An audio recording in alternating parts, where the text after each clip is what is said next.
নমস্কার বন্ধুরা, কেসি কিচেনে সবাইকে স্বাগত।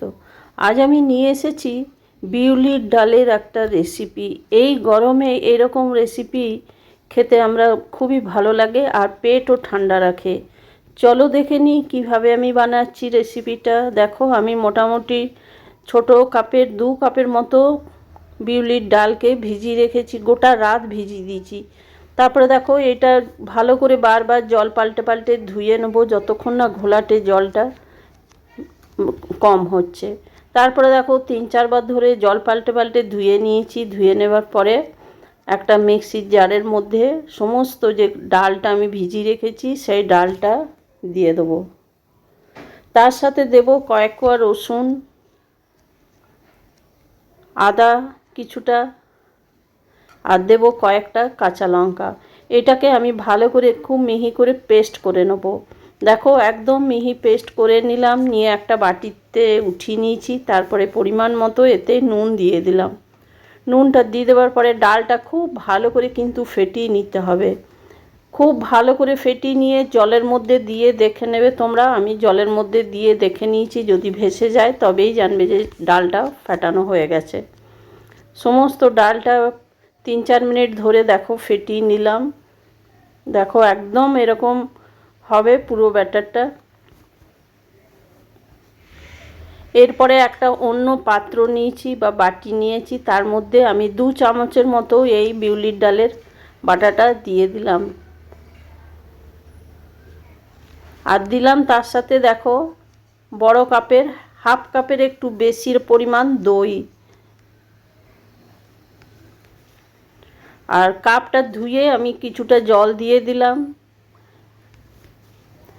কম জলে প্রথমে পুরো ব্যাটারটাকে ঘোলটাকে প্রথমে বানিয়ে নেবো খুব ভালো করে, না হলে এটা বিউলির ডাল সহজে গুলতে চায় না। সেই জন্য ভালো করে চামচ দিয়ে দিয়ে এটাকে গুলে নেব। আর দইটাও একদম ভালো স্মুথ হয়ে যাবে পুরো ব্যাটারটা। দই আর বিউলির ডাল দেখো সমস্ত একদম ব্যাটারটা আমার তৈরি হয়ে গেছে। এখন জলটা কম দিয়েছি। এরপরে আমি এর মধ্যে ঘোলটা বানানোর জন্য নুন দিলাম জিরে গুঁড়ো, ধনে গুঁড়ো, হলুদ আর কাশ্মীরি লঙ্কার গুঁড়ো। এই মশলাগুলো দিয়ে দিলাম। দিয়ে প্লেটটা ধুয়ে একটুখানি এটাতে আরও জল দিয়ে দিলাম। তবে এই যে ব্যাটারটা এটা একদম পাতলা করতে হবে। প্রথমে আমি কম জল দিয়েই পুরো ব্যাটারটাকে করে নিচ্ছি বা গুলে নিচ্ছি। প্রথমে যদি বেশি জল দিয়ে দেওয়া হবে তাহলে কিন্তু ব্যাটারটা ভালো করে গুলবে না, স্মুথ হবে না একদম, আর ছাড়া ছাড়া ছানার মতো ফাটা ফাটা হয়ে যাবে জিনিসটা। দেখো একদম চামচ দিয়ে ভালো করে আমি ওইদিকে গুলে নিলাম। এরপরে এইদিকে একটা কড়াই চড়িয়ে তার মধ্যে আমি 2 চামচের মতো সর্ষের তেল দিলাম।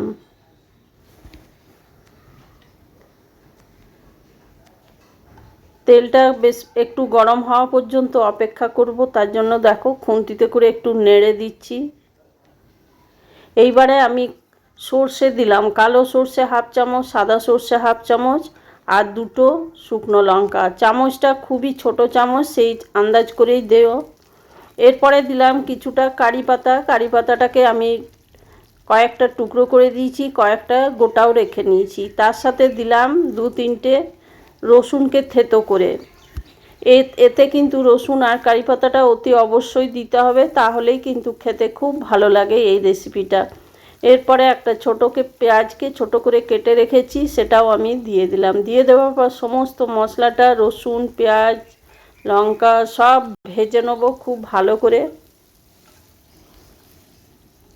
এইরকম রেসিপি তোমরা হয়তো কেউ কেউ জানো, আরও হয়তো অনেকে জানো না, কিন্তু এইভাবে এই রেসিপিটা বানিয়ে দেখো, খেতে খুব ভালো লাগে। বিশেষ করে এটা গরমের সময় খুবই ভালো লাগে। আর এটা বানালে কিন্তু ডালেরও প্রয়োজন পড়বে না। যদি এইটা দিয়েও পুরো ভাতটা খাওয়া হয়ে যাবে। এটা একটা ছত্তিশগড়ের রেসিপি।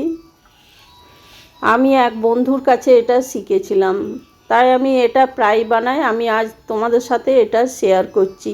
এরপরে দেখো পেঁয়াজ সমস্ত জিনিসটা আমার ভাজা হয়ে গেছে। এরপরে ওইদিকে যে ঘোলটা বা ব্যাটারটা আমি করে রেখেছি সেইটা আমি কড়াইয়ের মধ্যে দিয়ে দিলাম। এরপরে দিয়ে দেবো তার সাথে আরও কিছুটা জল। আমি আগে বলেছি এই ঘোলটা পাতলা মতো করতে হবে, কেন কি এটা কলাইয়ের ডাল আছে, না হলে কিন্তু বসে যাবে, সঙ্গে সঙ্গে এটা বসে যাবে। জলটা একটু দিয়ে দিলাম, বেশ পাতলা হয়ে গেল।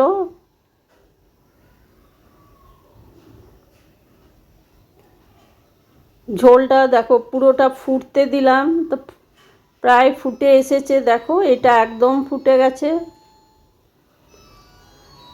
এইবার বাকি যে ব্যাটারটা ওইদিকে আমি রেখেছি, সেই ব্যাটারটার থেকে দেখো এই ঘোলের মধ্যে আমি বড়ি আকারে বা বড়া ছোট ছোট করে দিতে হবে।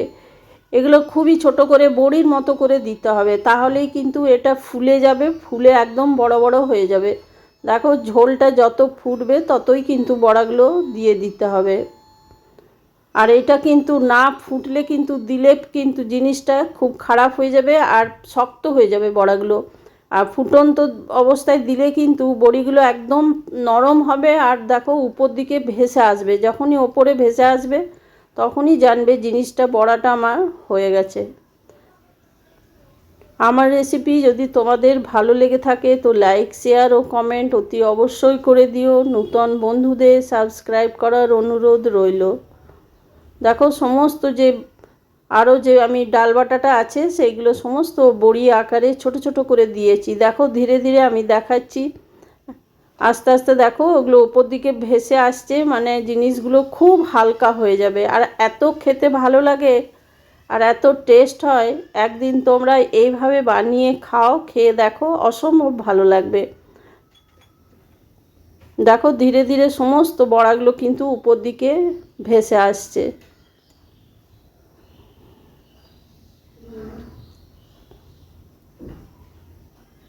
দেখো একটু করে মাঝে মাঝে আমি সাইড থেকে একটু মাঝে করে দিচ্ছি।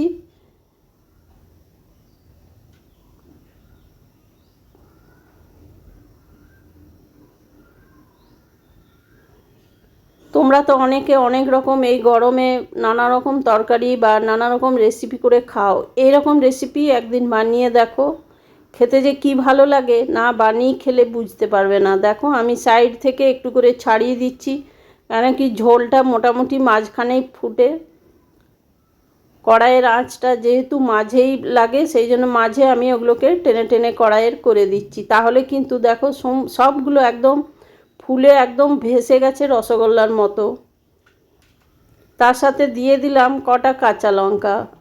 এরপর আমি ওইটা নামিয়ে নিলাম। নামিয়ে নেবার পর একটা তড়কা প্যান চড়িয়েছি, তার মধ্যে দিয়ে দিলাম 1 চামচের মতো সর্ষের তেল। তার সাথে দিলাম একটুখানি জোয়ান, খুবই কম, একদম ছোট চামচেরও 1/2 চামচ জোয়ান দিলাম। আর দিলাম তার সাথে একটুখানি 1/2 চামচের মতো হিং। আর দিলাম লাল লঙ্কা, লাল নয় এটা সরি কাশ্মীরি লঙ্কার গুঁড়ো একটুখানি দিয়ে দিলাম। আর দিয়ে ওপর থেকে আমি এটা তড়কা লাগিয়ে দিলাম।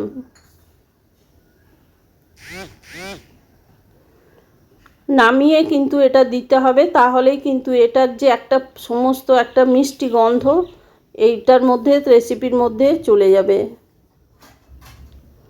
দেখো রেসিপিটা আমার একদম তৈরি হয়ে গেছে আর এটা খেতেও ভীষণভাবে ভালো লাগে। দেখো আমি গ্যাসটা বন্ধ করে দিলাম, তারপরে ঢাকা দিয়ে দিলাম। ঢাকা দিয়ে বেশ কিছুক্ষণ রেখে দিলাম।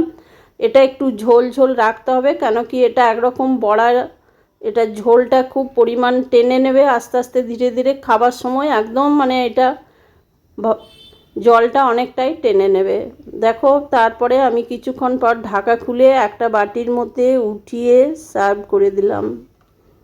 তোমরা সকলে ভালো থেকো, সুস্থ থেকো। ফিরে আসছি পরের কোনো রেসিপি নিয়ে। ধন্যবাদ।